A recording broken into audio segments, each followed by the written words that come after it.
Assalamualaikum warahmatullahi wabarakatuh. Pada kesempatan kali ini kita akan membahas tentang perawatan bayi baru lahir. Baiklah, bayi baru lahir atau yang kita kenal dengan istilah neonatus merupakan bayi yang baru lahir sampai dengan umur 28 hari.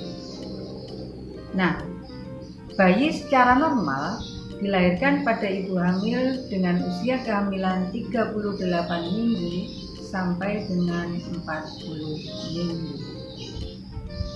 Adapun ciri-ciri dari bayi kita lihat dari usia kehamilan ibu. Jika bayi itu lahir cukup bulan atau aterem, yaitu yang dilahirkan 38 sampai 40 minggu, maka akan berbeda ciri-cirinya dengan bayi yang preterm, lahir kurang dari 38 minggu, atau bayi yang postterm, lebih dari 40 minggu. Nah, pada kesempatan kali ini kita bahas dulu tentang bayi yang aterem, di mana ciri-cirinya adalah bisa kita lihat dari ukuran kepala. Nah, pada ukuran kepala dari diameter suboccipitobregmatica, maka ukurannya adalah 9,5 cm. Yang selanjutnya, dari warna kulit kita bisa memperhatikan pada bayi yang aterem berwarna merah muda. Nah, jika kita dapatkan bayi yang lahir kemudian warnanya biru, berarti dia kekurangan oksigen. Dan bisa jadi kita nanti akan temukan bayi yang berwarna kuning, berarti dia mengalami hiperbilirubin. Nah, kita lanjutkan. Setelah kita lihat warnanya adalah merah muda, maka yang berikutnya adalah bayi akan terbungkus oleh lapisan vernix caseosa. Vernix caseosa akan menutupi seluruh tubuh bayi yang biasanya seperti mentega, yang fungsinya adalah mempertahankan suhu bayi dari perut ibu, kemudian begitu lahir. Nah, fungsinya adalah mempertahankan suhu tubuh. Pada bayi yang dilahirkan aterem, maka vernix caseosanya akan cukup. Jika bayi dilahirkan pada preterm, maka lapisan vernix caseosanya akan lebih sedikit. Nah, pada ciri-ciri berikutnya adalah pada bayi yang lahir aterem, rambut-rambut halus yang tumbuh di tubuhnya adalah dalam kadar normal atau ada tetapi tidak terlalu banyak. Nah, bagaimana dengan bayi yang preterm? Rambut lanugor atau rambut halus banyak terdapat di beberapa bagian tubuh seperti lengan atas, kemudian punggung belakang. Nah, itu adalah bayi yang prematur atau preterm. Sedangkan pada bayi yang postmatur bagaimana? Nah, rambut lanugornya hampir tidak ada. Nah, ciri-ciri berikutnya pada bayi yang aterem adalah pada bayi laki-laki, maka skrotumnya akan terisi oleh 2 testis. Berarti bayi ini adalah lahir aterem. Sedangkan pada bayi perempuan, maka labia mayora, labia minora itu terlihat. Bagaimana pada bayi yang prematur atau preterm? Pada bayi preterm laki-laki kemungkinan skrotumnya belum terisi oleh testis. Pada kepala bayi akan ditemui fontanella mayor dan fontanella minor. Kalau masyarakat umum mengatakan ubun-ubun besar dan ubun-ubun kecil. Nah, pada ubun-ubun besar akan terlihat denyutan. Mengapa pada saat ini teraba? Karena bayi akan tumbuh, tulang-tulang otaknya belum menyatu, memberi kesempatan pada otak untuk bertambah isi volumenya. Nah, karena letak-letak tulang yang menyusun tulang kepala atau tulang tengkorak ini masih lunak, maka kelunakan ini adalah memberi kesempatan volume otak untuk bertambah. Pada beberapa bayi, sutura itu akan terlihat jelas dan pada keadaan tertentu bisa ditemui adanya molase atau molding.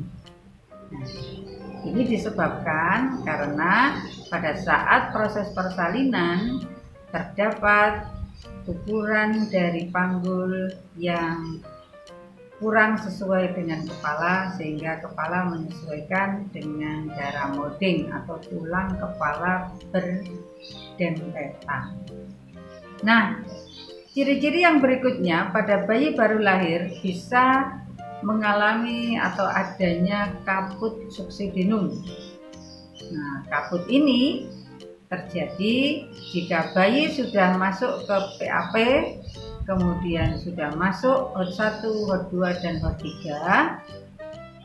Nah, terdapat disk yang agak lama, begitu, sehingga menekan dari pembuluh darah yang ada di kepala.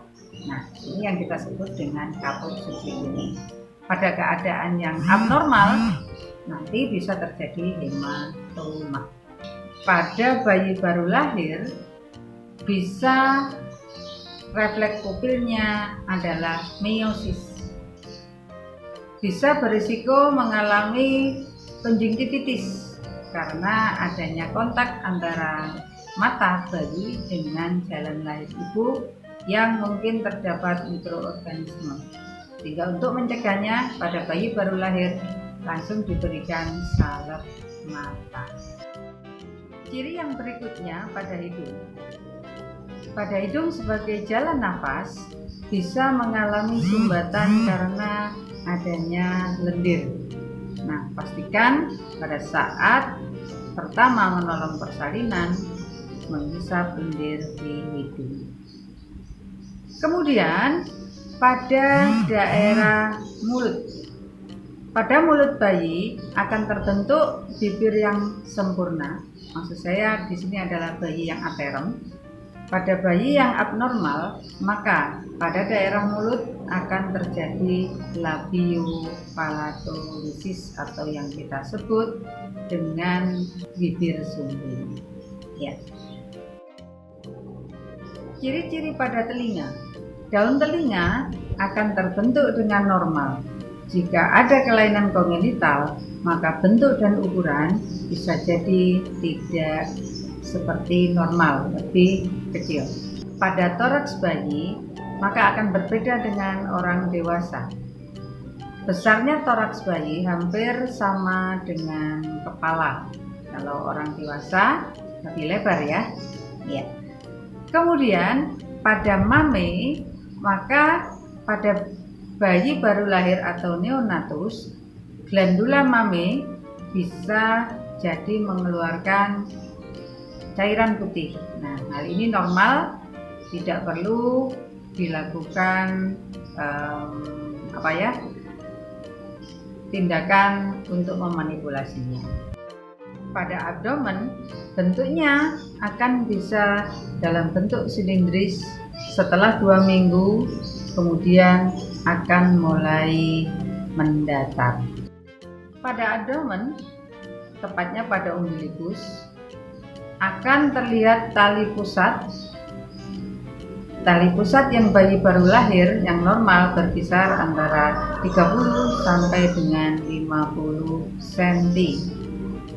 Nah, pada perawatan tali pusat ini sangat penting karena bisa menjadi port de entry dari kuman sehingga terjadi infeksi pada daerah umbilical.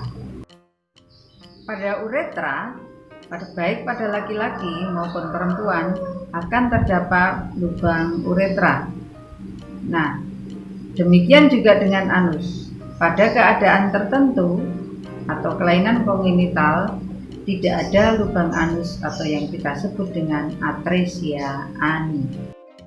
Pada ekstremitas yaitu jari-jari, baik jari-jari pada tangan maupun jari-jari pada kaki, normal adalah jumlahnya 10 masing-masing.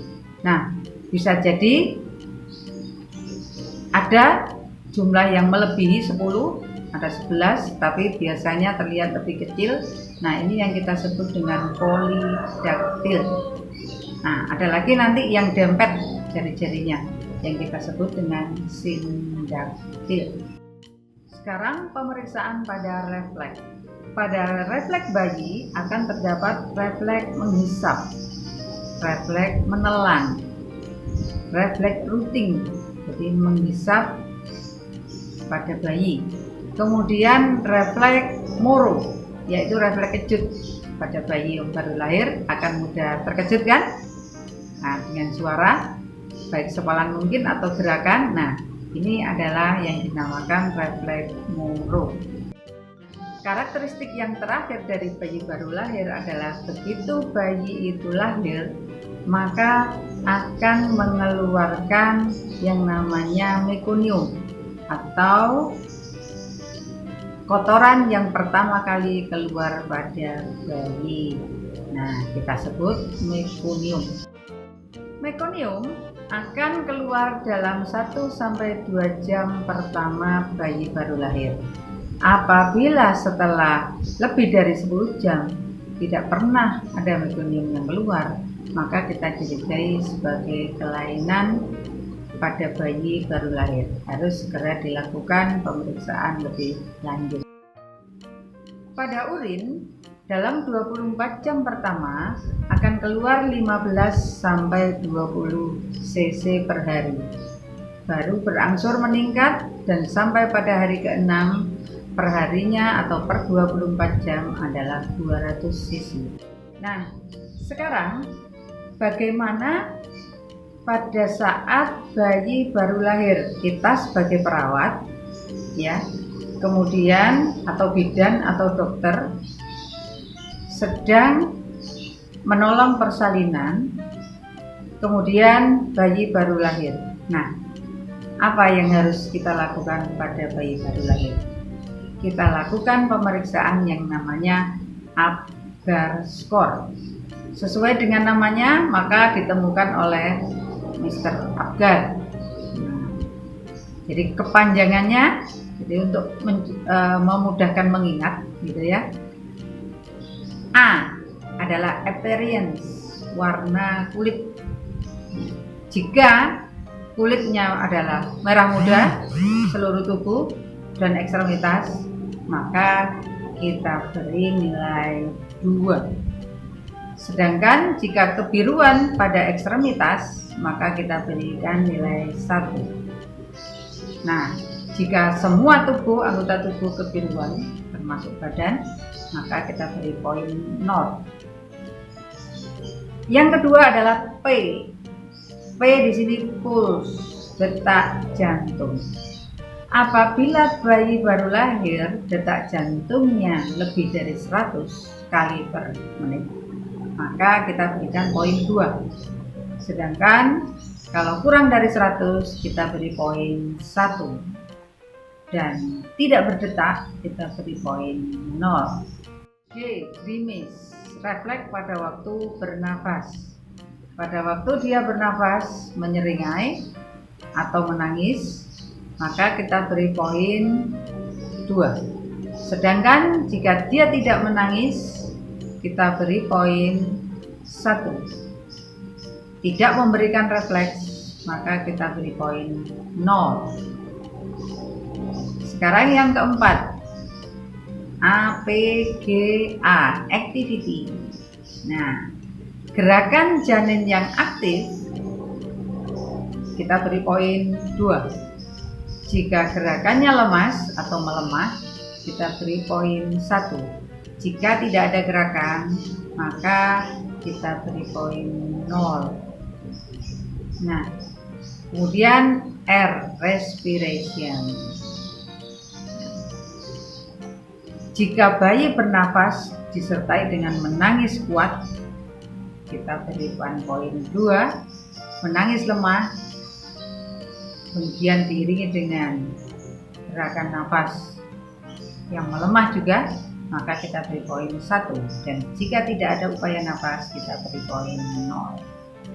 Apgar skor ini yang akan menentukan bayi ini dalam keadaan sehat atau tidak. Jika poinnya adalah 8-10, maka kita sebut atau kita identifikasi bayi ini sehat. Kemudian jika 6-8, dia mengalami asfiksia ringan. Dan jika poinnya adalah 4-6, asfiksia sedang. Dan jika kurang dari 3 atau sama dengan 3, maka dia menderita asfiksia berat. Pada bayi baru lahir, maka yang akan dilakukan adalah yang pertama, membebaskan jalan nafas dengan cara menghisap lendir. Kemudian mengeringkan tubuh bayi dari lendir-lendir itu. Yang ketiga, melakukan penilaian Apgar skor. Yang keempat adalah memberikan kesempatan bonding attachment pada ibu dan bayi berupa IMD atau inisiasi menyusui dini. Yang berikutnya adalah memberikan kehangatan pada bayi dengan memberikan selimut, tetapi sebelumnya diukur dulu panjang badan, kemudian berat badan, dan diberikan salep mata serta injeksi vitamin K. Dengan demikian, materi kita tentang perawatan pada bayi baru lahir telah kita bahas. Silakan bertanya pada kolom komen. Terima kasih atas perhatiannya. Wassalamualaikum warahmatullahi wabarakatuh.